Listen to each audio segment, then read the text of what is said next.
Mo rọ gbogbo ẹ̀yin ajíhìnrere fún ẹ̀sìn ẹbọ.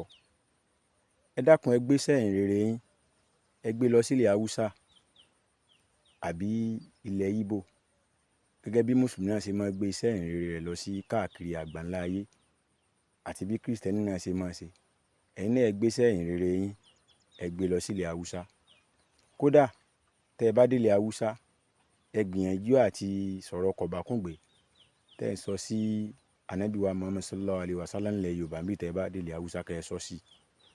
Kódà bóyá náà ni wọ́n fi gba ẹ̀sìn ẹbọ lọ́wọ́ yín tẹ́ ẹ bá fẹ́ ràn yàn lọ. Ẹ má gbàgbé o, bọ̀dá fọ́tò, bàbá oníkùnbẹ̀ǹtù àti ọmọ Ṣakí àti olòṣì Èkó àti bàbá òsì, gbogbo yín ní kẹ́ ẹ jọ lọ sílẹ̀ Haúsá kẹ́ ẹ lọ ṣe ìhìnrere ẹbọ ńbẹ o.